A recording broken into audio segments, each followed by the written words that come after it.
bukan menebus dosa.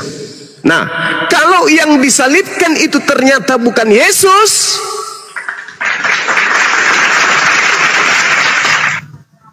berarti Kristen selama ini salah sembah, karena menganggap yang mereka sembah adalah Yesus, ternyata yang mereka sembah bukan Yesus.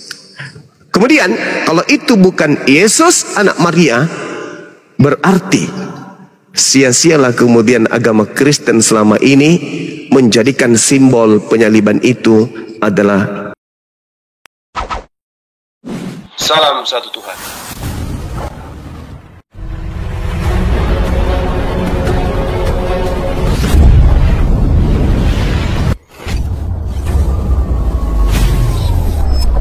Ya, pengantar ini singkat para sahabat. Dukung semua ya sahabat-sahabat kita channel Densa News Muslim.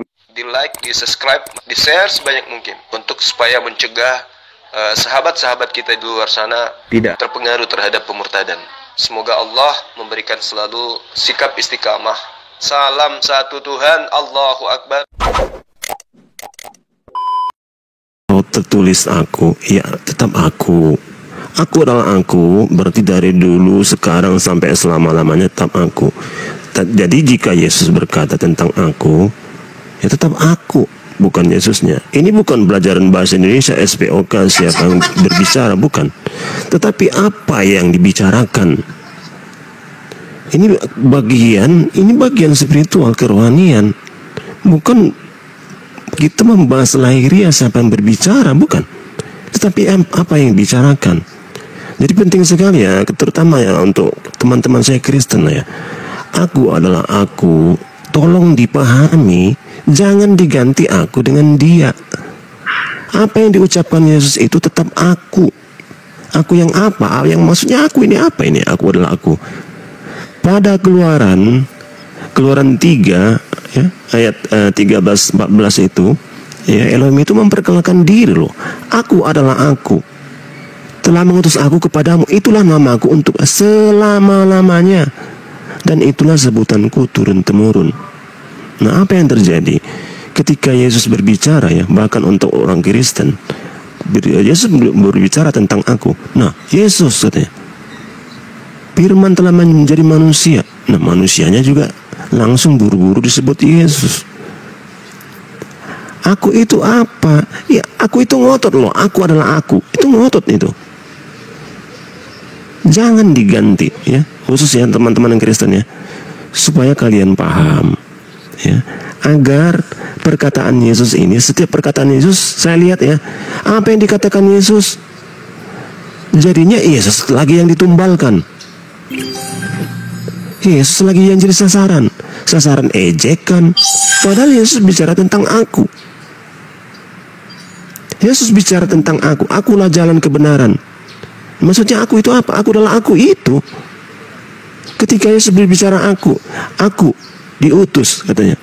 Ketika Yesus berbicara diutus, terus yang dihantam lagi Yesusnya.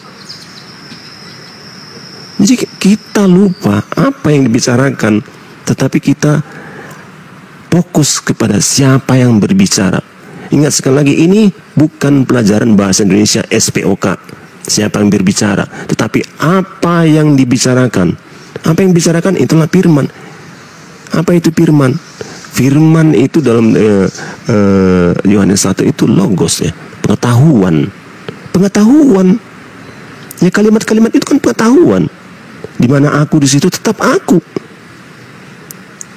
Ya, saya harap ya khusus teman-teman yang Kristen ya, coba pelan-pelan tuh disadari itu.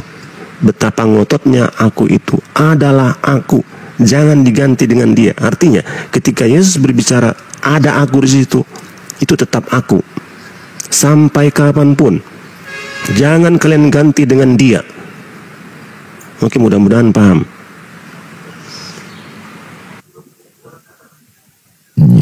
Apa yang mau ditanggapi Bang Zuma ini kalau gini?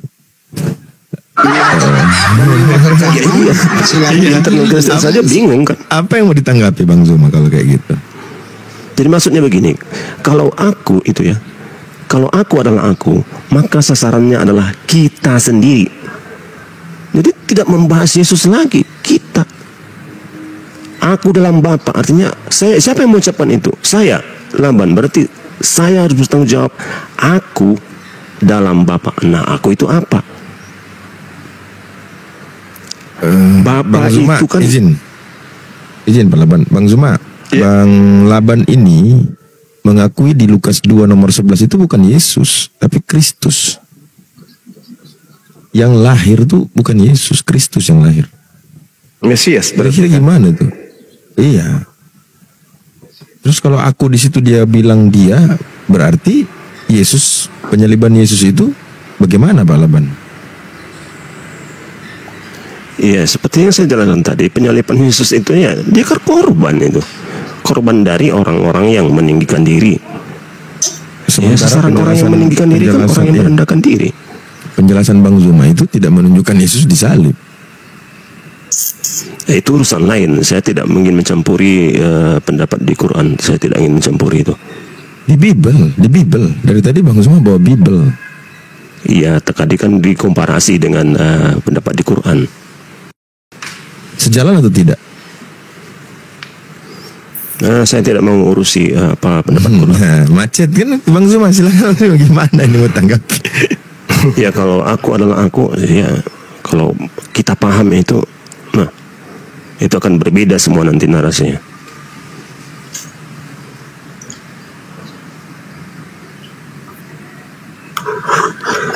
Ya inilah akibatnya kalau Pak Zuma tidak membaca Alkitab secara komplit. Gitu. Jadi gagal paham. Emang Bang Zuma gagal paham Bang Zuma. Karena nggak baca secara keseluruhan. Iya, makanya baca di Matius 27, 28 tuh sudah jelas. Itu keseluruhan itu ya? Itu keseluruhan juga itu?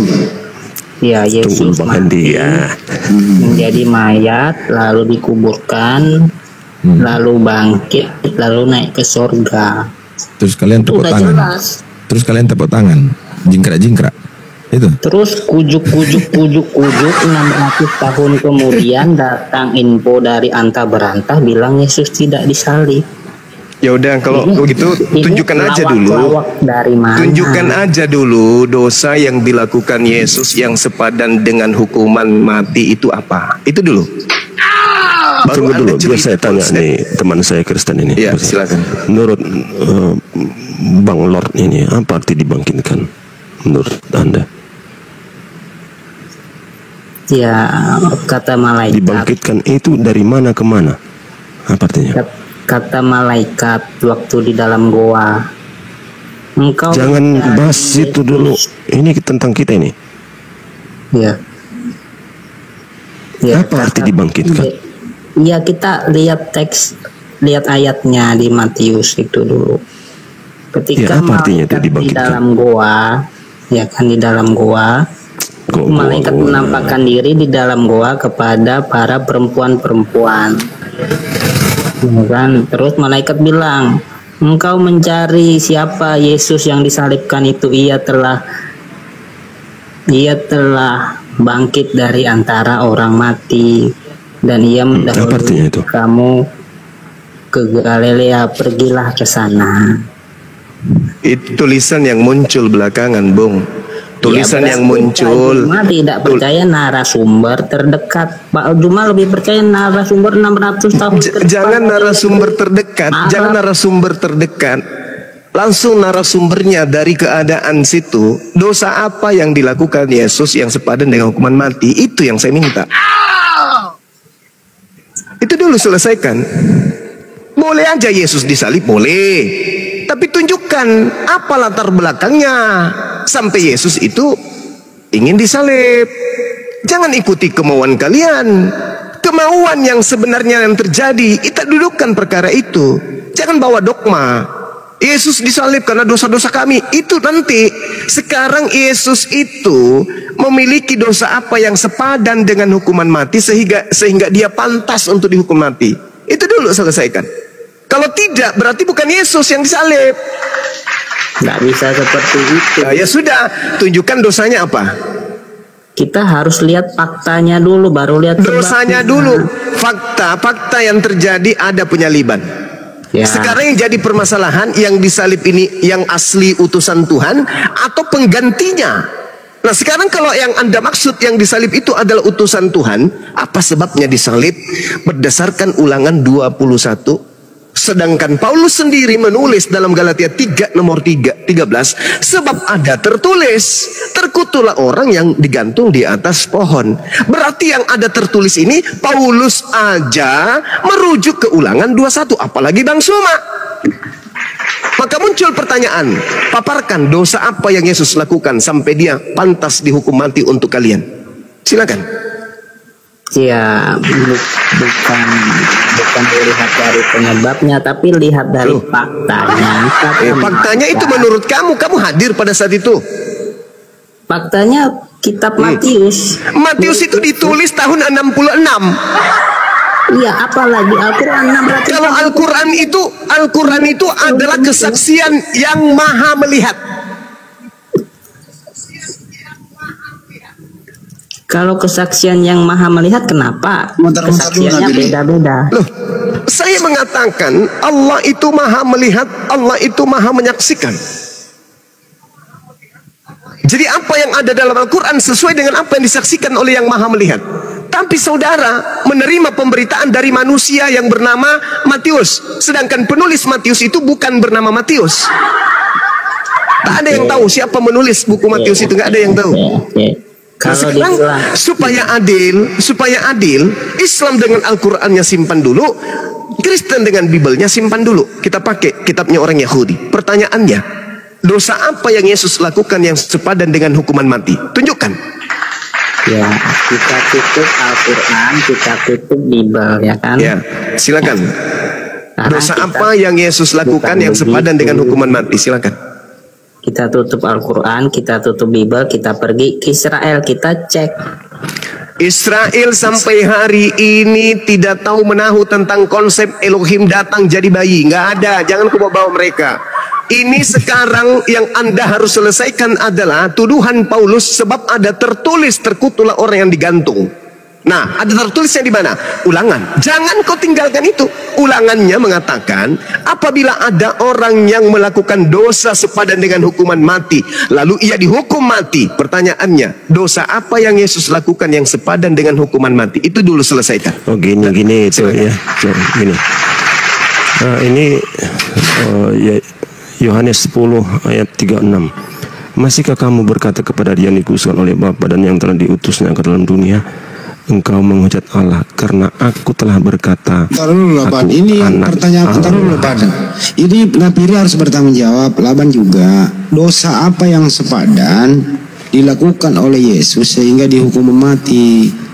Orang yang dihukum mati kan ada punya dosa yang sangat besar tuh, ya. Ciri-ciri orang yang harus dihukum mati karena punya dosa yang amat besar.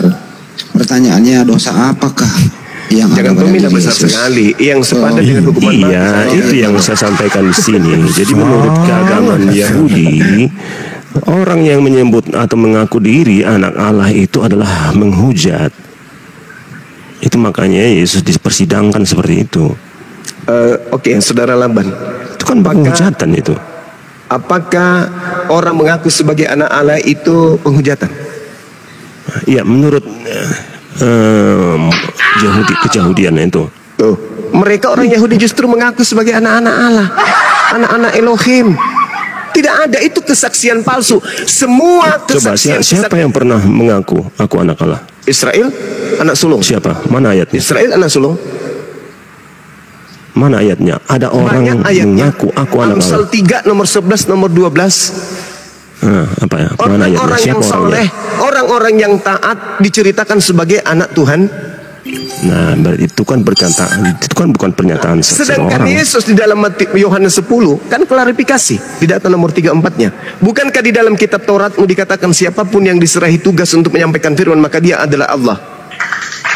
Mengapa engkau mengatakan aku melakukan sesuatu yang... Ini kalimatnya sudah jelas ini Bang Joma. Masihkah kamu berkata kepada dia yang dikhususkan oleh Bapa dan yang telah diutusnya ke dalam dunia, engkau menghujat Allah karena aku berkata aku anak Allah? Berarti siapa selain Yesus yang pernah berkata dirinya anak Allah? Berarti ketika Yesus dituduh dengan tuduhan itu sudah lepas. Ternyata mengaku sebagai anak Allah itu bukan sesuatu yang menyebabkan dosa. Bahkan Nabi Musa itulah kesalahan. Artinya kesalahan ini, kesalahan dari orang Yahudi, kan begitu. Sekarang tolong tunjukkan kepada saya di mana dalilnya Yesus melakukan kesalahan menurut Elohim yang sepadan dengan hukuman mati karena mengaku sebagai Allah. Di mana? Itu tadi sudah kita bahas. Yesus itu tidak bersalah. Itu tuduhan orang Yahudi. Yang saya tanya Elohim, bukankah yang mengutuk dalam Ulangan 21 nomor 33 itu adalah Elohim? Tadi sudah kita bahas dari perspektif, dari cara pandang Elohim, Yesus itu tidak bersalah. Tidak bersalah.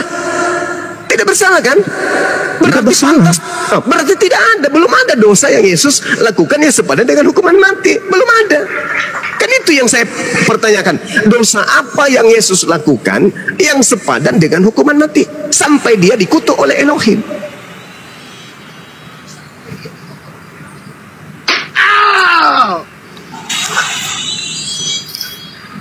Di sini kan sudah jelas. Tadi kita sudah bahas itu, siapa yang bersalah di situ, siapa yang tinggalkan aku. Kan sudah jelas kita bahas.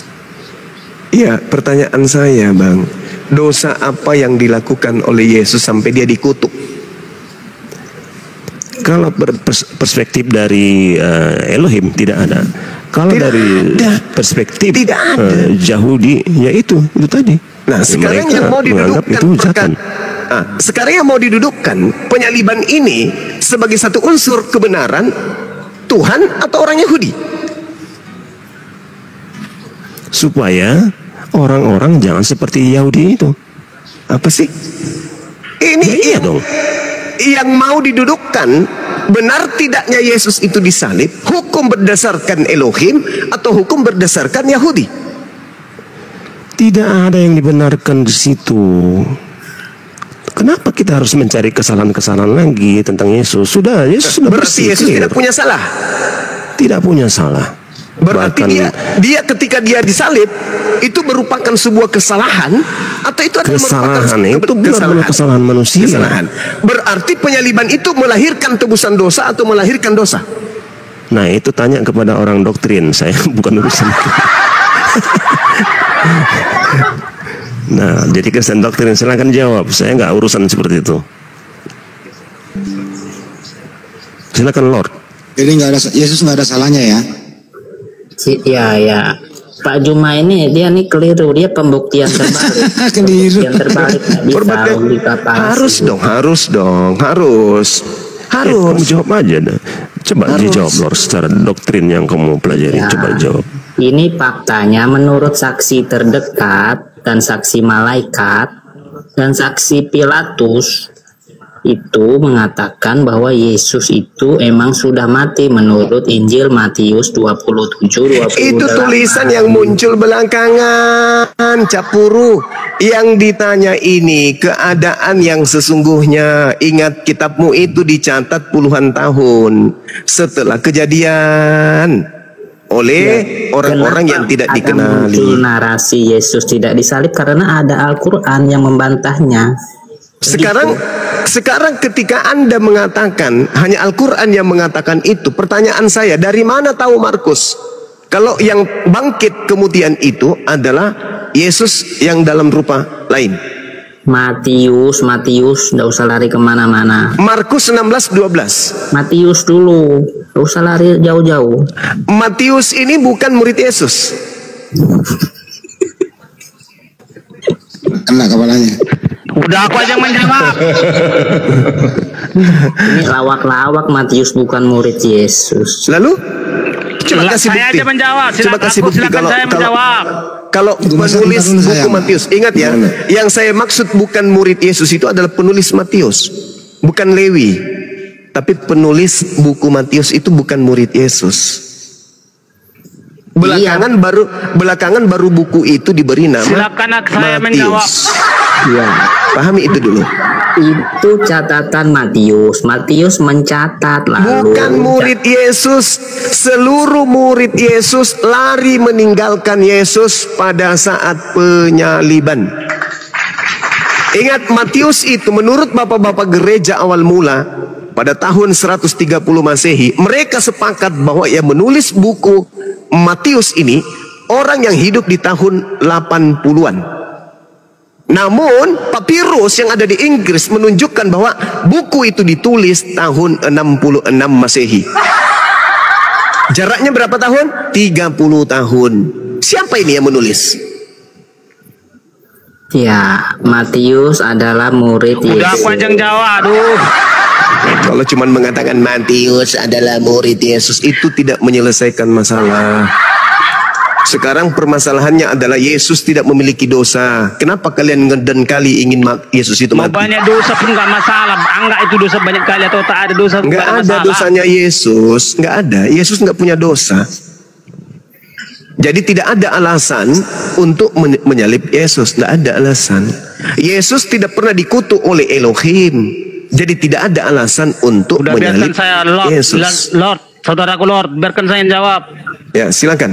Profesor ini banyak ini profesor ini. Ya, silakan. Udah. Ya. Nah, Pak Jokowi penguasa tertinggi Indonesia. Profesor. Udah. Dia sukanya mengangkat dan memecah siapapun bawahnya. Kirain suhu. Udah. Nah, sekarang buktinya Sri Mulyani salah seorang pejabat Allahu Akbar. Masya di Allah. Indonesia. Udah. Profesor ini ahli hukum tata negara ini. Ya dibahas apaan? Hei. Aku masak tinggal beberapa hari lagi nih Jokowi lengser aku. Biarin dulu. Ini Jadi- profesor hargai dia. Ini profesor tata negara. Waduh, Mbak Jang. Takut kalian ku tumbangkan si cuma nih. Enggak, saudara, aku terusin. tunjukkan aja dosa apa yang Yesus lakukan. Nah, Itu aja sekarang dulu. dengarkan dulu. Jadi si Bu Sri Ini Mulyani apa? menjadi pejabat negara. Tidak ada Ini hubungannya dengan apa ini? tidak ada hubungan dengan Ini masa apa lalunya. ini orang ini? Apa ini? Ha? Yang artinya dibahas gini. apa? Sri Jawabannya Mulyani disebut apa? tuan atau Ini pejabat. apa orang ini? Apa ini? Dia ngambil analogi kalau namanya presiden. Analogi. Enggak Enggak. cocok, dia mau bahas Enggak ketuhanan cocok. Bang Andi. Sementara yang dibahas Iya. penyalipan. Udah, gak ada. Tengok, ya. Biarlah Sri kita butuh Mulyani hiburan, disebut ya, apa-apa. pejabat negara. Gak ada hubungannya dengan cara lahirnya. Gak ada dengan hubungannya dengan cara sekolahnya. Tapi dia disebut dia pejabat negara setelah diangkat menjadi pejabat negara. Udah? Nah, sama halnya. Kayak mana nih maklum ini? Gak apa-apa. Jangan diturunkan, biar dulu dia. Diamkan dulu itu dulu. Takut kalau mati si cuma ini, ku matikan Gak ini. jelas Bang Andi, nggak masuk pembahasan Bang Andi. Ngapain didengerin? Udah. Nah, sama halnya. Udah Bang, turunin, nggak jelas dia Bang. Ngurus. Yesus adalah Ya, masuk seorang Yesus. pejabat Ya, surga, lanjut. seorang Tuhan Allah. Gak ada Bah. hubungannya dengan cerita masa lalunya. Seorang Tuhan nih, seorang Tuhan Allah Seorang lagi. Tuhan Allah di antara Nah, peraturan Allah Allah. lagi, seorang lagi Allah lagi. Udah. Kenapa Yesus disebut seorang Tuhan Allah? Maka didengarkan dulu. Seorang dewa itu yang betul, seorang dewa. Terserah dia dewa, termasuk dia salah seorang dewa di surga. Kenapa? Karena memang life ending dia, statusnya sekarang dia adalah pejabat surga. Gak ada cerita hubungannya dengan masa lalunya. Kata kok bocor halus.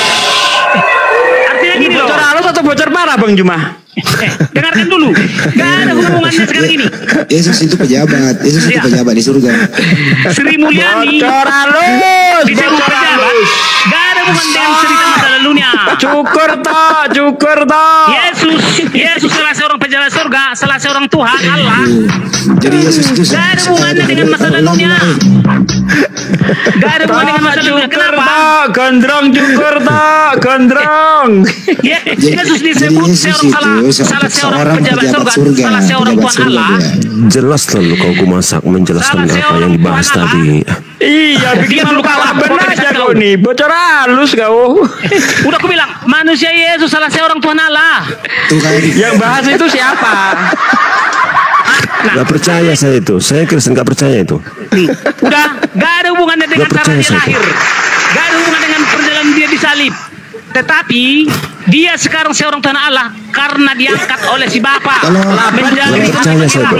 Kalau Ibu Sri Saya nggak percaya itu. Entar dulu yang lain. Kalau Ibu Sri Mulyani ngapain? Gimana sekarang? Artinya Ibu Sri gini, Mulyani. jabatan dia sekarang nggak ada hubungan dengan cara dia lahir. Iya, Ibu Sri Mulyani Jabatan itu kan Yesus menteri sekarang di surga adalah keuangan. hakim akhirat. Ibu Sri Nggak Mulyani ada kan hubungan menteri dengan masa keuangan. lalunya. Sekarang Ibu Sri Mulyani ngapain? Jabatannya di mana sekarang? Ibu Sri Mulyani.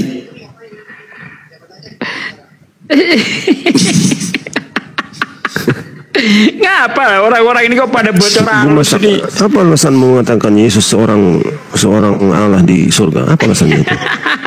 Coba kamu Pejabat, katakan secara katanya logika. dia, Yesus itu pejabat di surga. Jadi orang itu jangan yang penting ngomong, Bos. Ngomong Takut yang kau kumatikan si cuma ini penting-penting. ya. Berkumatikan dulu cuma ini. Biarkan dulu. Udah. Karena si Bapa adalah Lo penguasa tadi habis tertinggi. berapa gelas? Masa baru minum tua setengah gelas sudah mabuk ah? Boh. Coba. Coba kalau kau mau fair, coba biarkan dulu saya ngomong sama si Juma. Enggak layak kau lagi mabuk kau. Ini ya, polisi Kau lagi tertinggi. mabuk kan? Polisi tertinggi punya hak veto mengangkat. Kita butuh hiburan, Pak De. Biarin aja, Pak De. Kita butuh hiburan, biarin aja. Udah. Tuhan tertinggi. Tuhan tertinggi punya hak veto mengangkat dan memecah Tuhan. Wih, Tuhan mau mecah Tuhan. Ya. Tuhan tertinggi memecah Tuhan. Paham? Ini gimana ini Pak Laban? Ada Tuhan mecah Tuhan ini gimana Pak Laban? Dia mukul Laban. Kau Anda sesat sebagai Laban. Kristen. Iya, Yesus Anda juga lihat banyak yang ini mecah gimana loh. ini Pak? Udah, tengok. Di Bible itu banyak kali Tuhan, banyak kali Allah. Yesus juga sering dipecat. Gimana ya kau ini?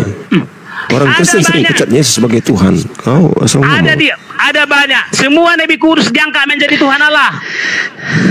Fakta Bible. Ini semua narasi saya ini saya pertanggungjawabkan, bukan asbun. Kalau Yesus itu di surga sebagai apa sih? Dia adalah Tuhan Allah yang diangkat oleh Bapaknya menjadi hakim akhirat. Ada berapa Tuhan di surga? Banyak kali. Baca Ulangan 10 ayat 17. Oh, banyak kali. Saya Tuhan, baca kalau ya, Tuhan nomor, Ulangan 10 ayat 17. kalau bosnya Tuhan siapa? Bosnya Tuhan. Bosnya Tuhan ya Tuhan tertinggi lah. Siapa? Sebutannya Jehovah. Jehovah. Kalau wakilnya wakil Tuhan siapa wakil Tuhan? Bukan wakil Tuhan tertinggi. Ya, kan ada Tuhan tertinggi. Kalau wakilnya siapa wakilnya? Wakil Tuhan tertinggi, ya manusia Yesus. Manusia Yesus. Anak buah Yesus ada nggak? Ada. Siapa? Para malaikat surga. Tuhan juga dia. Ya, iyalah. Orang pejabat surga. Jadi Semua pejabat surga ada Tuhan. di surga Baca ya. di surga kayak republik ya, ada presiden, ada menteri ya. Di surga ada kerajaan surga. Kayak republik. Ini Kerajaan. kau pernah sekolah kawan ini, bah. Buruk kali. Ya ini saya bertanya, kau kan Ya, profesor. buruk kali kau nggak pernah sekolah kau. Ya nggak Masa itu aja apa-apa. pertanyaan. Sebelum Jadi- itu kau jadi makhluk. Udah. Jadi siapa Ulangan yang paling 10 ayat 17. berkuasa? Yang paling berkuasa di surga siapa? Boleh balik kau tanya. Kau ini bilang tadi Tuhan tertinggi atau Jehovah? Oh, Yehovah. Udah, saya baca dulu Ulangan 10 ayat 17 ya. Ya silakan. Sebab Jehovah Allah mula Allah segala Allah dan Tuhan segala Tuhan. Allah yang besar, kuat dan dahsyat. Artinya Tuhan tertinggi dan Allah tertinggi itulah Jehovah. Artinya Tuhan tertinggi membawahi para Tuhan, Allah tertinggi membawahi para Allah. Paham? Iya. Ulangan Jadi- 10 ayat 17. Jadi Yesus adalah salah seorang Tuhan Allah di antara para Tuhan Allah. Wih, salah seorang Tuhan. Iya. Para Nabi Kudus ada di Wih, sebelah Nabi Tuhan Allah. Kudus. Para Nabi Kudus. Jadi kalau ada Nabi, Iya, kalau iya, ada iya. Nabi Ya. tidak lulus menjadi Tuhan Allah, Nabi palsu. Wih, Nabi itu Rusak Kristen kalau begini Pak Laban. Gimana ini Pak? Kristen Ini kita dirusak baca kayak orang bicara begini kitab Pak Laban. loh. Iya. Rusak Kristen Pak Laban. Bukan, Hancur kalau Kristen. memang Banyak yang mualaf nih kalau Banyak kayak rusak begini Pak Kristen, Laban. tapi itu Kristen yang nggak benar. Ini kenyataannya. Sebab Jehovah Kepas. Ini Allah gimana ini segala Allah, Kepas? Tuhan segala Tuhan. Iya. Itu Rusak Jehovah. Kristen oleh orang ini Kepas. Jadi Allah SWT itu salah satu Allah. Allah Salah SWT satu itu salah Allah. satu Kepas Allah. lari malu dia. Allah SWT salah satu Allah. Karena dengarkan, karena Sang Maha Pencipta itu adalah Tuhan tertinggi, Allah tertinggi yang disembah oleh para Tuhan dan yang disembah oleh para Allah. Oh, Tuhan menyembah Tuhan. Ya. Waduh, Itu Tuhan bukti dia menyembah sang Tuhan. pencipta. Kalau ada yang mengaku sang Maha Pencipta, tapi tidak disembah oleh para Tuhan dan tidak disembah oleh para Allah, maka itu penipu. Iya. Jadi Tuhan menyembah Bahasa Tuhan itu ya. banyak. Bahasanya Jehovah lah, Allah daripada Allah, Tuhan daripada Tuhan. Yesus itu salah seorang Tuhan Allah, cuma datang wanas iblis sangkakala. Jadi menghormati badut itu cukup ditertawain aja udah bangga dia. Iya, karena otakmu nggak nyampe kawan. Angkanya gini. Ini salah Dengarkan, satu ini. korban Sembah dari Jehovah, Allah, penyesatan segala lain. Allah. Ini salah satu korban dari korban dari Bisa lain. kubuktikan Allah Ini korban. Padahal bisa kubuktikan. terjemahan yang sebenarnya itu bukan kayak gitu. Allah SWT bukan sama-sama pencipta. Terjemahan yang benar adalah Wallah Tuhan SWT Elohim. bukan sama Gantian, pencipta. gantian, Bisa hei, dibuktikan. Gumasa, gantian. Nanti saya Tuhan bantu ngomong. Elohim lebih Gantian, besar gantian. dari semua dewa dan semua penguasa-penguasa. Dia Elohim sangat kuat, mengagumkan dan dahsyat. Dia tidak berpihak dalam mengambil keputusan dan tidak menerima suap. Tuhan Elohim lebih besar dari semua dewa dan semua penguasa. Itu yang betul. Jadi Lai ini coba untuk nipu orang ini, kasihan orang ini jadi korban. Jangan kau lari lagi. Sebab orang lain Tuhan, kau salahkan, otakmu nggak nyampe. sebab Tuhan Allahmu, Otakmu nggak. Allah segala Allah dan Tuhan segala Tuhan. Itu salah, terjemahan keliru itu. Enggak. Bagaimana Anda mengatakan enggak? Yesaya 45 nomor 5 nomor 6.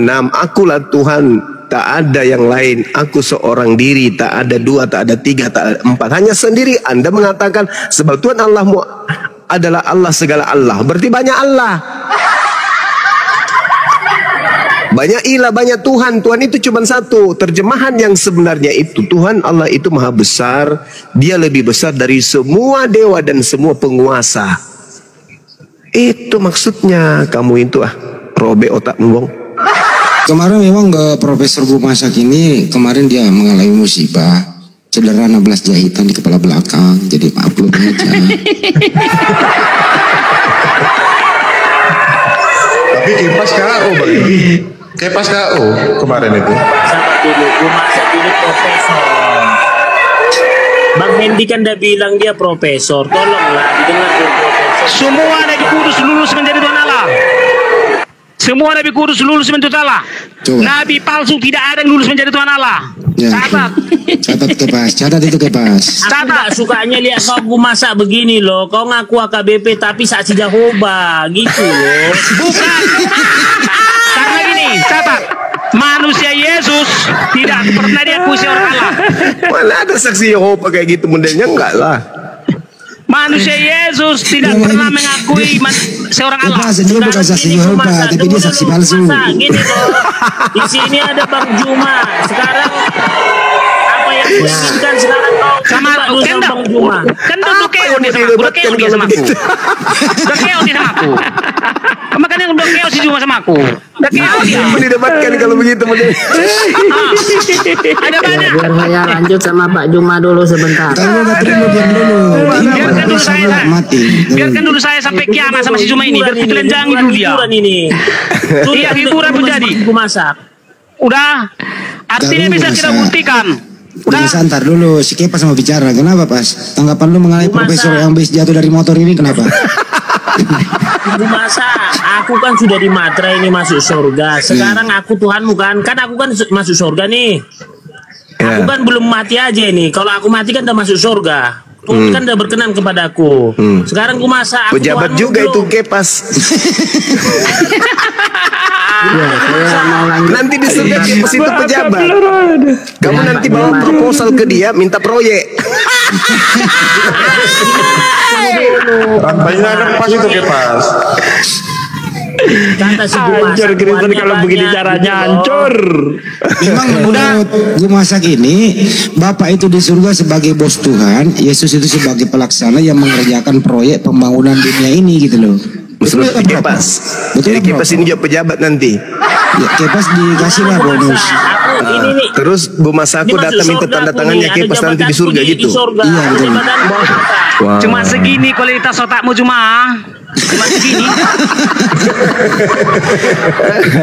Ya, saya mau Saya lanjut dulu jelaskan dengan ya Pak biar, Juma biar sebentar lebih ini. lebih apa di dunia ini Bible menceritakan merumuskan ada dua macam pejabat. Ya. Satu pejabat dunia, ya. Dua.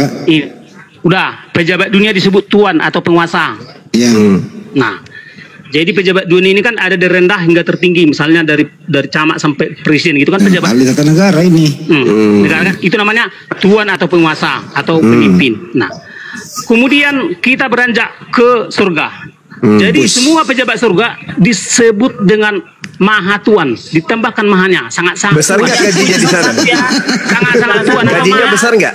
Maha apa? Besar nggak gajinya pejabat di sana di surga? Wah, aku bilang pun sampai segini kualitas rakyat muslim memang. Loh, orang tanya baik-baik kok emosi. Saya jelaskan. Iya, maksudnya saya tanya gajinya besar nggak? Ada nggak Jangan dulu, ini tunjangan soal gaji pejabatnya? nanti kita bahas dulu. Makanya Yang saya biar kau tanya pintar tahu. ada tidak gajinya besar nggak? Pejabat Nggak yang di tahu. sana dapat tunjangan tidak? Kan ada tunjangan jabatan. Pejabat. Yang saya tanya, tunjangan jabatannya ada nggak? Nggak tahu. Tiap Natal dapat THR enggak tuh? Pejabat surga. Nah, sekarang pejabat surga itu disebut dengan Maha Tuan atau Maharaja UMS, atau Maha Penguasa UMS, atau upah Tuan. minimum surga. Upah minimum surga UMS. Iya. Berapa UMS? Sengaja memang pura-pura bodoh biar apa kayak gitu. Bisa nggak mendaftar jadi honorer di sana, Bang? Jadi kayak gini, setiap Nabi Kudus lulus menjadi pejabat Ada surga PLT atau juga di Tuan sana, Allah. ada PLT. Oh. Setiap Nabi Kudus pasti lulus menjadi pejabat surga. Gajinya besar nggak di sana? Ya, Mana besar tahu saya sekali bisa lah. melamar, Bang. Bisa lah. Saya bisa lamar. Ada BLT enggak? Ada BLT enggak di sana? Ada BLT enggak? Ada. Ada. Gaji besar, gaji besar. Udah kan, udah lari otaknya kan. Nah, jadi Gaji gini, besar nggak? Besar nggak ada gaji Tuan, di sana? ada Maha Tuan, ada penguasa, ada Maha Penguasa. Itu artinya. Jadi itu masalah. Makanya di dalam terjemahan Bible itu kurios sama Lord sama aja di dalam. Ini kan gejala ini kan terjadi di terjemahan Bible Bahasa Indonesia. Itu. Jadi Lagi Tuhan masak. diarahkan kepada pejabat negara, Tuhan diarahkan kepada setiap pejabat surga. Ini pejabat dapat fasilitas mobil dinas nggak? Dapat lah. Plat merah. Makanya coba seginilah kualitas Loh. nabimu. Lu kan pejabat surga ada nggak mobil dinasnya mereka dapat tunjangan mobil Ya dinas? mungkin saja ada. Perjalanan dinas dibiayai. Dia biayalah. Oh, berarti ada bendahara negara di sana juga. Semua sempurna di sana. Karena Semua saya sempurna di dibiayai sana. di situ. Oh. Jadi kan begini. Iya. Tuhan Berarti ada juga istilah korupsi kepada nanti di pejabat. situ ya? Ada KPK. Enggak, surga sudah suci. Surga suci. Udah, Oh. Tuhan istilah kepada pejabat negara, Tuhan istilah kepada pejabat surga. Oh. Jadi ada banyak pejabat surga, termasuk para nabi kudus. Iya. Iya. Jadi kalau ada nabi mengaku nabi tapi tidak Gimana, lulus Sa? menjadi Tuhan Allah atau Cuma pejabat surga. kalau di bumi kan Ada ini nggak? pilkada. Ada pilkada, divisi Pak Jemaat. kecantikan nggak di sana, Bang? Iya. Kalau di bumi ada pilkada. Kalau di surga ada pilkasu nggak? Pemilihan kepala surga.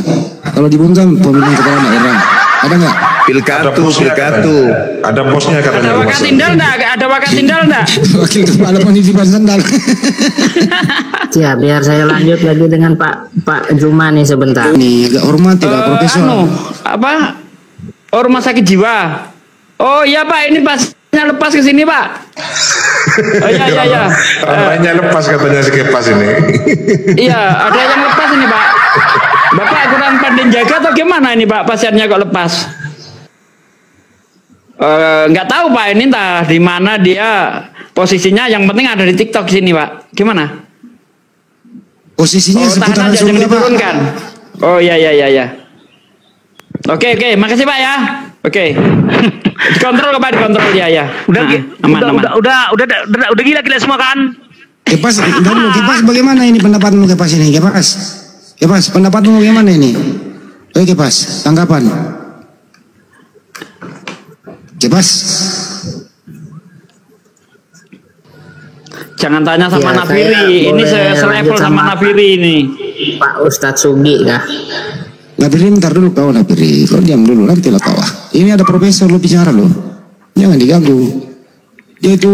Jadi itu aja deh, gampang kali mendefinisikan itu Tuhan itu apa Tuhan. Jadi persoalannya Yesus disebut seorang Tuhan bukan karena masa lalunya begini dan begitu, tapi karena memang nyata-nyatanya titik terakhirnya dia adalah seorang pejabat surga. Itu. Karena kalau saya pun kalau diangkat oleh si Bapa, diangkat oleh Sang Maha Pencipta, saya menjadi pejabat surga, maka juga disebut saya Tuhan. Pejabat surga. Tuhan artinya pejabat surga. Sangat-sangat Tuhan. Saya kira cukup lah ya Bang Andi. Ini pasien ini biar dijemput yang petugasnya tadi udah nge-PW saya.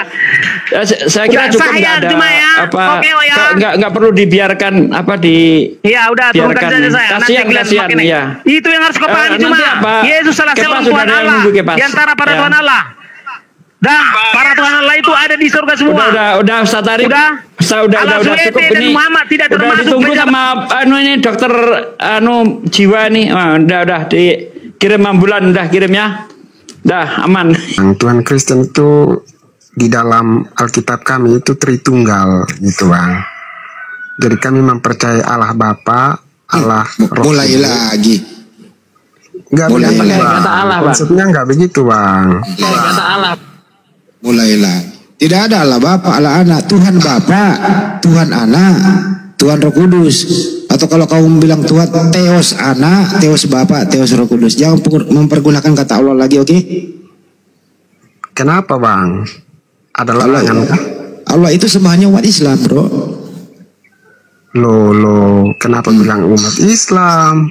Terus Allah itu siapa? Allah itu siapa di Bibelmu? Allah itu di dalam keyakinan kami itu 3 di dalam 1 Bang gitu. Dari mana itu Allah 3 dalam 1? Di mana tertulis? Ya adalah Bang di Alkitab Bang. Ini LAI mengutus jemaatnya yang belum online ke sini, kasihan ya. Pak De lanjutlah Pak De. Jemaat belum biasa aja Bang. Waalaikumsalam. Gitu Bang. Waalaikumsalam. Izin untuk ngasih tahu sama Abang Rian. Bang Rian, nggak ada tertulis Tuhan 3 dalam 1 itu dalam kitab Abang. Trinitas itu dibawa sama mantan penyembah pagan Tertulian di abad kedua. Kemudian dirumuskan di Konsili Nikea pun bukan Tritunggal yang dirumuskan. Nah nanti baru di konsili bukan yang ini finalnya itu adalah deklarasi Athanasius itu, yang bukan Athanasius yang tulis di abad kelima. Nah itu baru Tritunggal dipakai umat Kristen. Tapi nggak masalah tentang Tritunggal ini. Cuma nanti kalau kalian menjelaskan bahwa Tuhan kalian 3 dalam 1, 1 dalam 3, kalian harus menjelaskan ke kami yang dimaksud 3 dalam 1 itu apa gitu loh. Anda sebagai Kristen paham tidak apa yang dimaksud dengan konsep Tritunggal ini? Karena kalau Anda bicara di ruang publik mengabarkan agama Anda, kami yang mendengarkan wajib bertanya sebagai orang yang menunjukkan critical thinking kita. Nah apa yang dimaksud dengan Tuhan Trinitas itu? Coba jelaskan.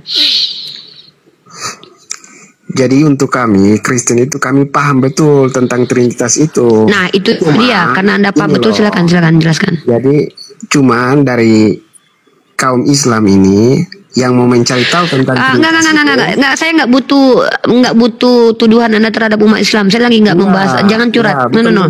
Saya Anda sudah mengklaim ini loh, pendusta tidak akan mungkin dibiarkan di komal-komal atau di tempat Muslim, Bang. Saya jamin itu. Ketika Anda bilang kalian paham betul tentang Tritunggal, saya minta bukti. Apa kepahaman Anda tentang Tritunggal? Anda sedang berhadapan dengan saya seorang mahasiswa, Bang. Ya, coba. Saya minta. Ya, tapi bukan curhat. Jangan bilang umat Islam nggak ada kaitannya dengan umat Islam. Ya, silakan jelaskan apa itu Tritunggal. Gini. Jadi pandangan kaum Muslim itu untuk jangan bicara pandangan orang Islam terkait Tritunggal. Tritunggal itu bukan konsep berimannya orang Islam. Kalian punya konsep Tritunggal, kalian sebarkan di komal-komal. Kami sebagai umat Islam wajib bertanya apa maksud Tritunggal itu, karena kalian bicara dengan kami. Jangan kalian bilang pemahaman kami. Nggak ada kaitannya dengan pemahaman kami. Ngapain kalian pikirkan pemahaman kami? Itu konsepsi itu nggak ada yang bisa menghakimi. Saya tanya, Anda mengklaim Anda paham tentang Tritunggal. Coba Anda jelaskan kepahaman itu. Kalau tidak, Anda berdusta. Saya akan jelaskan Tritunggal itu apa. Kalau nggak, jangan ngaku-ngaku paham. Kalau nggak tahu tentang Tritunggal, tanya ke saya. Saya lebih paham daripada Anda. Nah, kalau saya mengklaim wajar, saya belajar. Kau memahami Tritunggal menurut pandangan Islam. Jangan gitu dong. Islam tidak punya pandangan Tritunggal. Ya, saya paham dari hasil pembelajaran. Maksudnya saya paham Tritunggal menurut Athanasius. Mana buktinya? Ini jurnalnya ada, saya baca. Jadi kalau Anda bilang Anda paham Tritunggal, saya mau buktikan ke saya kepahaman Anda dengan penjelasan. Nah, jelaskan Tritunggal itu apa? Silakan. Gak usah banyak cerita lah, Bang. Sama-sama ingin mengedukasi publik kan kita. Jadi gini, Bu. Jadi begini, silakan. Iya, dengar dulu. Kita Tritunggal itu ada pesan-pesan sejarahnya tersiratnya di dalam Tritunggal itu. Tritunggal itu apa? Tritunggal itu apa? Apa itu Tritunggal? Coba. Tritunggal itu apakah seperti pasangan lagi kawin jadi satu kek atau apa gitu loh? Makanan kah? Atau seperti salak satu biji isinya 3 atau gimana gitu Tritunggal itu? Coba jelasin dong. Iya. Coba jelasin. Tritunggal itu tahu nggak? Itu aja dulu definisi Tritunggal tahu nggak? Atau etimologi dari Tritunggal paham nggak? Katanya paham. Ini saya katakan ya, saya deklarasikan mulai sekarang ya. Uniriva lebih paham Kristen daripada Kristen yang naik di TikTok. Makanya wajar kalau banyak Kristen yang harus belajar sama saya. Saya belajar. Kalian bilang saya lebih paham Tritunggal. Giliran dimintai penjelasan ngangengong. Abang mempermalukan diri abang. Makanya kalau abang ternyata nggak paham, lebih baik abang belajar sama saya. Sama-sama belajar sama saya. Saya jelaskan sama abang. Tritunggal itu konsep. Konsep itu apa? Produk berpikir manusia. Apa produk? Hasil. Apa yang dibawa oleh manusia sebagai ide dan gagasan. Tritunggal itu bukan wahyu. Ya. Nah, konsep adalah apa yang difikirkan manusia dijuantahkan menjadi pernyataan kah, tesis kah, argumen kah. Itu namanya Tritunggal yang kalian imani sebagai konsep ketuhanan. Nah, di iman kalian konsep Tritunggal itu tidak pernah diajarkan Yesus. Bantah saya. Ya, record ini kalau ternyata si Ripa menghujat, laporkan ke kantor polisi. Saya yang katakan konsep Tritunggal tidak pernah diajarkan oleh Yesus alaihi salam, tapi konsep tauhid diajarkan oleh Muhammad sallallahu alaihi wasallam. Dalilnya ada. Kalau konsep Tritunggal ini konsep yang pertama sekali digagas oleh Tertullianus, mantan penyembah pagan orang Roma. Tertullianus membawa ide dan gagasan uno substansi tres persona. Satu substansi, 3 pribadi. Kenapa? Karena konsep ini sudah dijuantahkan dan dipakai oleh penyembah pagan zaman dahulu. Jadi Tritunggal ini tidak ada kaitannya dengan Yesus. Ripa ke saya aja diskusi tentang Tertullianus saya. Ya, saya kan sudah minta dibantah dan minta dijelaskan. Saya minta coba jelaskan tentang Tritunggal. Jadi simple. Jadi tema kita kali ini adalah pembuktian bahwa apakah ajaran Kristen ini dari Yesus atau tidak. Atau saya cuma 2 aja sekarang ini tema yang saya angkat. Kristen atau Islam penghujat Yesus. Ya, ajaran Kristen ini dari Yesus atau dari orang pagan. Silakan, itu aja tema kita, nggak usah ribet-ribet ya. Nih, ajaran Oten sama dengan pagan. Nah, kita buktikan di sini. Apakah betul ajaran Kristen ini indikasinya terpapar pagan atau betul-betul ajaran nabi-nabi Israel atau agama samawi? Silakan. Tunggu dulu Ripa, pagan itu adalah istilah orang Kristen sendiri untuk mengidentifikasi bahwa di luar Kristen itu pagan. Oke, definisikan pagan. Asal katanya, tunjukkan kaidah berfikirnya. Saya minta datanya. Saya tidak orang yang tidak percaya dengan asal bacot dari orang-orang yang saya tidak tahu kredibilitasnya. Saya tidak tahu kalau Anda ini apakah seorang scholar atau tidak. Anda scholar saya terima tanpa data. Tapi kalau Anda ternyata tukang cilok bicara tentang agama, tidak bawa data, ngapain saya harus percaya? Coba, saya mau definisi paganisme berdasarkan karya ilmiah dari apa yang Anda sebutkan. Itu dulu ya, verifikasi data dulu. Saya mau tunjukkan ini, kita edukasi. Nanti Bang Zuma sudah masuk, saya selesai dengan Anda. Jadi itu aja. Saya tidak perlu banyak-banyak cerita dengan kamu, ya. Ya, saya tahu itu aja pagan ya. Pagan itu istilah dari. Iya, definisinya ya, secara etimologi dan terminologi silakan. Silakan. Etimologi dan terminologi. Untuk membedakan aja bahwa Ini loh. Kalau kita bicara Kristen, Kristen yang mana dulu? Kristen penyembah Yesus.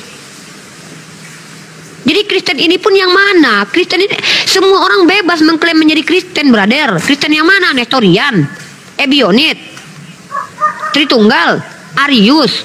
Yang mana? Janganlah bicara tentang Kristen seolah-olah Kristen itu cuma satu yang tak terpecahkan, nggak berdenom. Saya iya, pengikut Yesus yang mana? Yang menyembah Yesus atau yang ikuti Yesus? Yang pengikut Yesus nggak mungkin menyembah Yesus.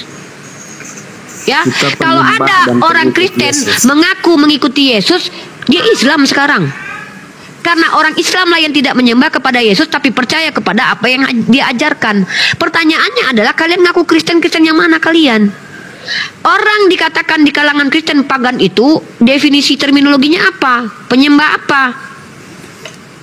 Jadi jelaskan itu. Nah kalau kamu mengaku Kristen yang mana? Orang Islam aja itu. Udah, aduh. Kalau nggak bisa juga diskusi, bilang. Ya Laban, jelaskan. Saya tunggu kamu Laban. Ya. Pagan dari bahasa Latin klasik ya. Paganus artinya pedesaan, kasar, kemudian sipil. Adalah istilah yang pertama kali digunakan pada abad keempat oleh orang Kristen awal untuk orang-orang di Kekaisaran Romawi yang memperhatikan politisme atau agama etnis selain Yudaisme. Paganisme adalah orang yang memiliki konsep ketuhanan politeis, betul? Iya, di luar Kristen. Mari kita buktikan. Kristen ini politeis atau tidak? Mari kita buktikan. Berani nggak? Iya silakan, Kristen itu banyak kok. Oke, saya tanya. Saya mau tanya ke kamu aja, ya. Sekarang saya tanya, siapa Theos dalam iman kamu sebagai pengaku pengikut Kristus? Kecerdasan. Siapa Theosnya? Kecerdasan. Ada data, logos berarti. Yang punya logos berarti bukan Theos. Ya. Kecerdasan. Yang punya kecerdasan bukan logos berarti. Berarti kecerdasannya Bang Zuma juga Tuhan. Kecerdasan saya juga Tuhan. Gitu. Iya. Ya, cuma tunjukkan datanya kalau kecerdasan adalah Theos. Itu menurut kitab apa? Tatang Sutarman atau apa? Saya nggak tahu nih. Ya pada mulanya adalah firman. Dan firman itu adalah Theos. Kan begitu. Firman itu apa? Kecerdasan. Kecerdasan adalah Theos. Si pemilik kecerdasan Theos atau bukan? Kecerdasan itulah Theos, bukan pemilik. Nggak ada pemilik lagi. Apakah kecerdasan adalah pemilik kecerdasan? Kecerdasan itu berdiri sendiri. Kecerdasan definisinya apa? Ya cerdas. Ya apa definisi apa cerdas itu?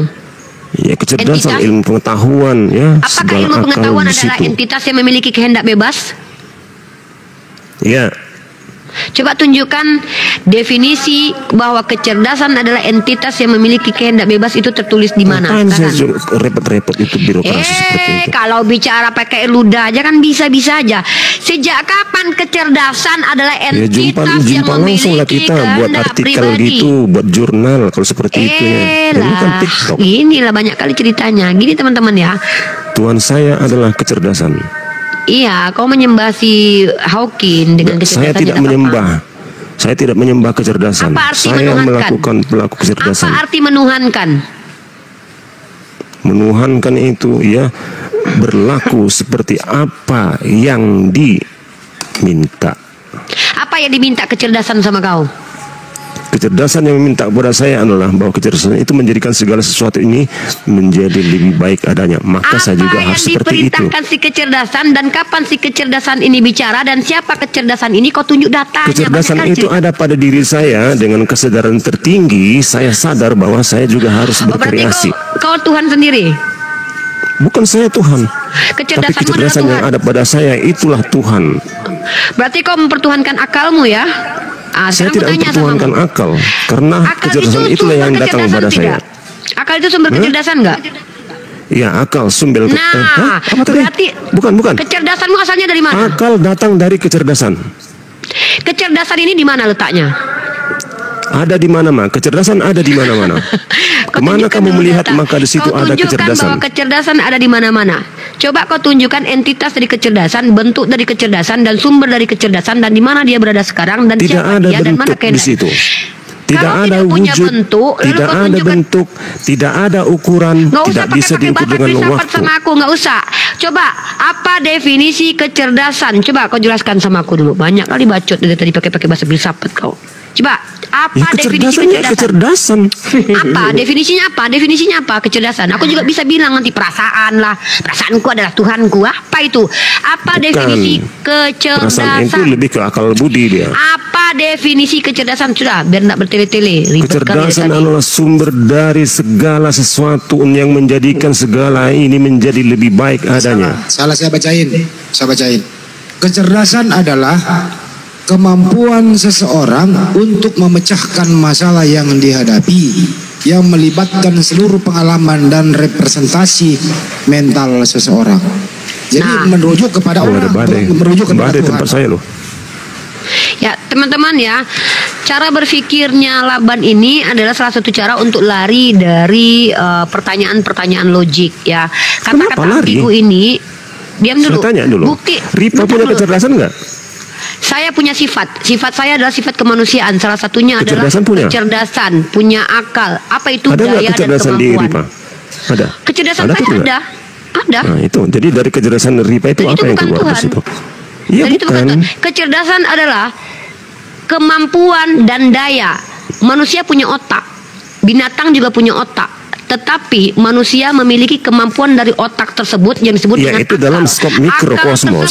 Bentar dulu. Betul. Saya bicara tentang Tuhan. Ketika kau katakan Tuhanmu adalah kecerdasan, saya tanya, Tuhanmu itu entitas memiliki kehendak sendiri enggak?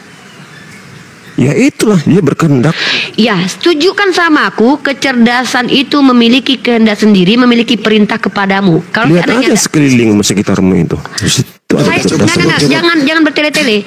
Kau bilang kau punya kecerdasan, sementara kau menuhankan kecerdasan. Sekarang saya tanya, kecerdasanmu sumbernya dari mana? Ya kecerdasan saya terperangkap ke. Aduh, bahasamu pun nggak tepat kau gunakan. Kau bilang Tuhanmu kecerdasan. Sekarang aku tanya, setiap manusia punya kecerdasan nggak? Kecerdasan absolut yang ada di mana-mana datang kepada saya. Yang saya tanya, yang kau jawab, kau punya kecerdasan, manusia punya kecerdasan. Kutanya, kecerdasan itu Tuhan. Kecerdasan absolut yang ada di mana-mana itulah Tuhan saya, dan itu berada di diri saya. Dan setiap kecerdasan yang datang dari manusia itulah Tuhan kau. Bukan dari manusia, dari kecerdasan absolut yang ada di mana-mana itulah yang datang kepada saya. Bukan kecerdasan orang, saya nggak peduli kecerdasan orang, bahkan Nabi saya nggak peduli. Kau bicara kecerdasan itu bukan milik kau aja. Setiap orang juga punya kecerdasan, makanya disebut dengan ada kecerdasan. Mari kita miliki kecerdasan. Ketika kau menuhankan kecerdasan, maka saya tidak menuhankan kecerdasan, saya nggak perlu Tuhan. Bilang tadi, kan ini nih orang ini nih. Siapa Tuhan? Nggak jelas ini orang ini nih. Kecerdasan sekarang nggak menuhan, gimana nih mencela si Laban? Ya itu kan bahasa kalian, menuhankan. Lah kau yang bilang Tuhanmu siapa? Kau bilang saya meyakini kecerdasan. Nah, hanya kecerdasan, bukan menuhankan ya. Untuk apa dituhankan itu? Kau meyakini apa? Maksud yakin itu apa? Arti yakin kecerdasan, apa? Kecerdasan yakin apa? Saya yakini kecerdasan makrokosmos itu ada di diri saya sebagai mikrokosmos. Bukan untuk saya tuhankan. Yakin itu tapi artinya itulah apa? yang berkuasa di diri saya.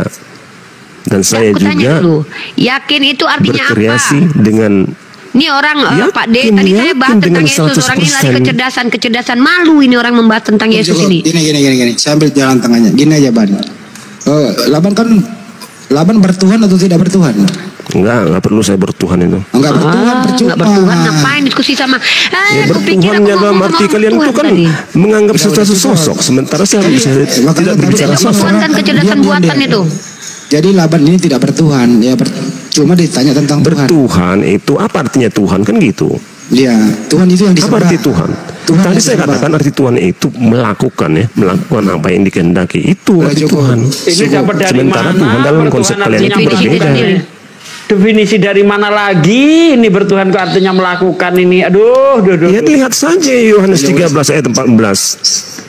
Kamu menyebut aku guru dan Tuhan, kan gitu. 13. Kamu harus melakukan apa yang dilakukan. Itu ketuhanan, bukan sosoknya.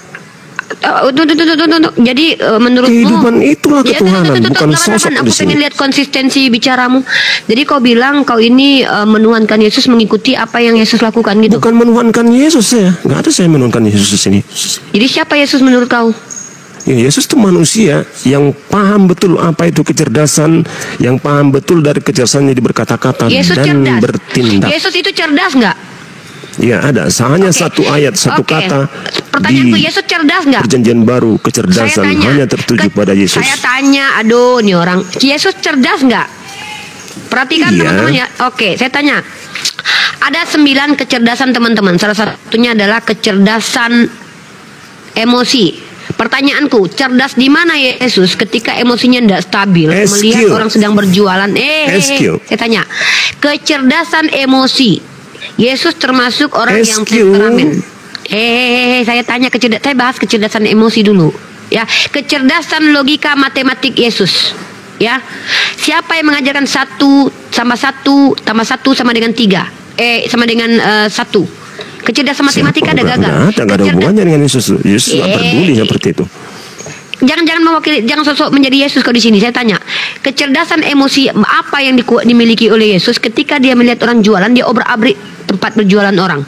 Itu tidak memiliki kecerdasan emosi. Mana itu? Oh, Yesus. Apa yang diobrak-abrik di situ? Siapa yang marah? Meja orang yang sedang berdagang, yang tidak ada aturan bahwa di situ boleh berdagang atau tidak, tiba-tiba dia datang lalu merusak orang yang sedang berjualan. Itu namanya tidak memiliki kecerdasan emosi. Gak ada yang marah di situ. Kok nggak ada yang marah? Kau pikir, protes, kau pikir kalau tidak ada tertulis maka itu tidak pernah ada. Udahlah, jangan bertele-tele, jangan kau Buktinya mempermain. tidak ada yang marah di situ. Kalian framing dia ngamuk. Holo. Gak ada yang marah. Definisi ngamuk artinya apa? Gak ada yang protes di situ. Definisi ngamuk apa? Artinya tunggu. Dengar teman-teman ya, pembodohan yang dibuat oleh si Laban adalah dengan mengatakan bahwa Yesus adalah cerdas. Mohon maaf saya katakan. Tunggu dulu ya. Diam dulu. Berabrik dagangan. Bang, Kalian pikir seperti Satpol PP yang ngamuk-ngamuk. Nanti saya tunjukkan datanya. Teman-teman, ada beberapa ini orang. Nah, jadi teman-teman, orang ini mengklaim bahwa Yesus adalah orang yang cerdas. Saya pertanyakan klaim dia bahwa Yesus adalah orang cerdas. Pertanyaan saya adalah, ketika Anda katakan obrak-abrik, nggak ada yang ngamuk. Itu cerdasnya. Saya akan tunjukkan kalau dia ngamuk. Entar ya, mengutuk pohon ara ketika dia lapar sampai terkutuk. Ya, itu mengutuk pohon ketika tidak berbuah dan memang belum musimnya, itu termasuk tidak memiliki kecerdasan emosional ya. Mengatakan orang lain bodoh ya, temperamen ya. Kemudian kita bicara teman-teman ya. Yesus dikatakan memiliki kecerdasan. Saya mengkritisi kecerdasan emosinya Yesus. Karena ketika saya membaca Bible, ada beberapa kali saya lihat Yesus termasuk orang yang tidak terlalu bersabar. Ya, gak usah kau kumpulkan semua kesalahannya. Sidang sudah terjadi. Yesus saat ini di mana? Selamat dia. Di mana dia? Mau apain? Mau kau hakimi lagi Yesus itu? Di mana? Tunggu, di mana Yesus? Diberitakan selamat. Versi apapun dia dinyatakan selamat. Itu dulu kuncinya. Yesus. Kamu mundur lagi ke belakang ke persidangan dengan kesalahan-kesalahan kamu cari-cari. Di mana Yesus sekarang? Gak tahu saya urusan saya itu. Kau omongkan, kalau kau nggak tahu jangan sok tahu. Kau bilang yang saya omongkan adalah apa yang diucapkan Yesus, ucapkan sendiri olehmu. Dia bilang apa? Dia bilang apa? Nah, aku dalam Bapa, ucapkan sendiri. Apa arti di dalam Bapa? Ya ucapkan sendirilah. Ya apa arti dalam Bapa? Aku pula mengucapkan. Berarti kau bicara dari tadi nggak ada yang kau tahu dah. Nggak usah kau ngomong tentang agama. Kalau sendiri nggak ngerti apa yang kau ucapkan. Apa itu Bapa? Kecerdasan. Kau bilang Yesus punya kecerdasan. Kenapa ada istilah Bapa? Dengarkan saya. Ustaz, jadikan saya moderator lah. Orang ini banyak bicara. Teman-teman dengar ya. Santai Riva. Saya sebagai seorang muslimah percaya. Banyak cerita kau. Dengar teman-teman ya. Saya percaya bahwa Nabi Isa sebagai Nabi adalah manusia yang cerdas. Karena sifat Nabi itu yang wajib itu Nabi dan Rasul adalah 4 teman-teman. Pertama sidik, berkata benar. Yang kedua itu adalah amanah, bertanggung jawab. Yang ketiga fatonah, ya cerdas. Ya, yang terakhir adalah tabligh, menyampaikan. Jadi kalau dalam Islam kita mengimani para nabi itu cerdas. Mana bukti bahwa mereka cerdas, teman-teman? mereka memiliki seperti Nabi Muhammad SAW. Nabi Muhammad SAW itu ketika menghadapi orang yang bertanya kepada beliau, itu menjawab sesuai dengan siapa yang bertanya. Ini kecerdasan dalam ranah apa, teman-teman?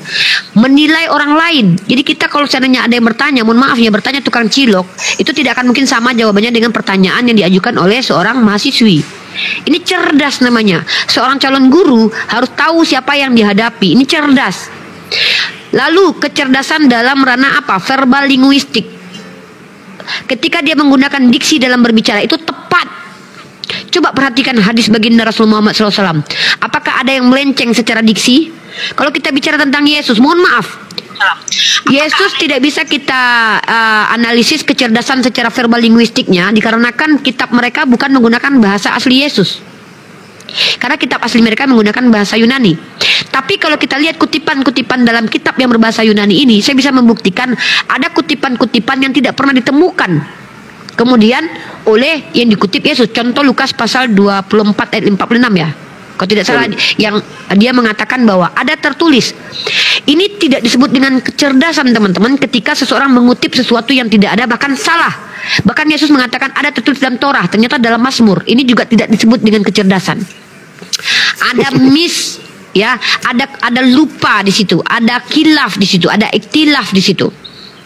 Ya, sementara baginda Muhammad SAW berapa ribu dalil hadis yang ketika dikeluarkan secara bahasa tepat, bahkan sastra bahasanya pun dikaji oleh ahli bahasa.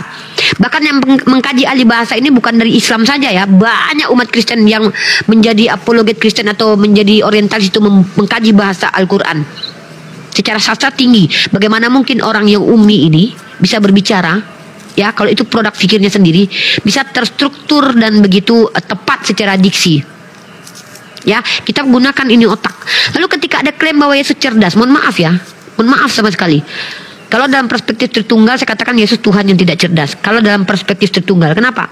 Tuhan yang menciptakan manusia, menginginkan manusia supaya tidak terjerumus dalam dosa, tiba-tiba membuat asbab cepat manusia berdosa, lalu kemudian mewariskan dosa, itu tidak cerdas. Lalu kemudian menyelamatkan di abad pertama, sudah berlangsung ribuan tahun orang mati dalam dosa.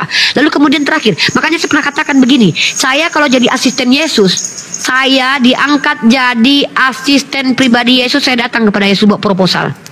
Sus, ini simulasi ya, simulasi.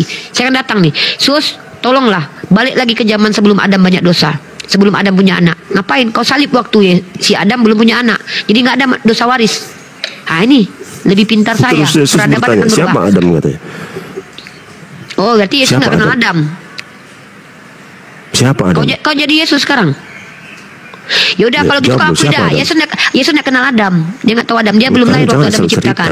Apa Adam itu? Fakta, Adam ada, Yesus belum ada. Duluan mana Adam dengan Yesus, coba? Iya, saya tanya apa Adam itu? Kau kan bersimulasi dirimu jadi Yesus. Ngapain aku anggap kau jadi Yesus? Ketika kau sendiri mewakili Yesus dan mempertanyakan siapa Adam, aku jawab. Kalau dalam kitabmu Yesus nggak kenal dengan Adam. Saya tidak pernah menyerangmu. Kau santailah kau. Saya ini sedang santai ya. Santai saya tuh begini. Rian nanti kau bicara dengan saya. Jadi teman-teman, kalau kita bicara kecerdasan teman-teman, kalau kita baca doktrinnya, ini kita bicara doktrinnya umat Kristen membuat seolah-olah Yesus sebagai Tuhan itu tidak cerdas. Kenapa saya katakan begitu? Bagaimana mungkin ada Tuhan yang mengizinkan ada dosa waris, tahu konsekuensinya bahwa itu akan menyebabkan manusia mati, tapi dia tidak menginginkan manusia mati. Ini macam apa? Cara berpikir Tuhan seperti ini yang saya pertanyakan. Makanya saya pernah membuat simulasi ketika diskusi ya. Rekam ini kalau perlu. Diam dulu. Saya sedang dia di internal kalian aja kalian berdebat, apalagi saya. Udah diam ya. Jadi jangan globalkan semua, jangan, nggak boleh. Sendiri berdebat, diam dulu. Saya lagi mengedukasi publik biar mereka tahu gagasan dan ide saya. Jadi saya pernah mengatakan begini teman-teman, saya ingin jadi asistennya Yesus. Kenapa? Dengan saya sebagai asisten Yesus, insya Allah. Diam dulu. Saya diam dulu, Guru Zending. Saya belum dengan Anda, saya dengan Silaban. Saya cuma sebentar. Ya, saya tidak ada dengan Anda dulu nanti. Lalu orang yang mati. Apalah ini Yesus menyelamatkan. Bapak aku yang menyelamatkan semua orang, nggak tahu kau? Bapak aku menyelamatkan orang ke neraka jahanam, tahu kau?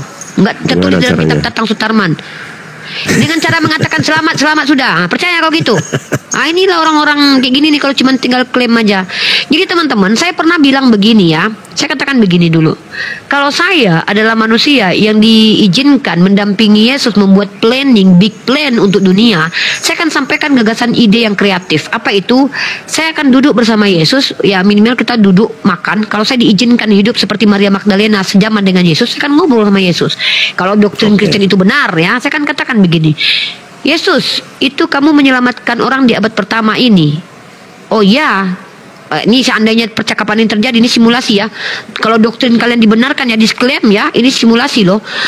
Kalau misi penyelamatan Yesus itu adalah kebenaran, sesuatu yang betul, saya akan mengkritisi Yesus sebagai manusia kepada Tuhan. Saya katakan, Anda sebagai Tuhan, Anda datang di abad pertama, Anda nggak memikirkan orang sebelum-sebelumnya. Yang mati Anda bunuh banyak-banyak itu siapa? Contohnya adalah orang di zaman Nuh. Kenapa Anda selamatkan orang-orang itu? Saya akan kritisi Yesus cara berpikirnya. Kalau Yesus menjawab apapun jawaban Yesus, saya akan Tuhan suka-suka, saya akan kritisi lagi. Udah gini aja. Saya ajukan proposal.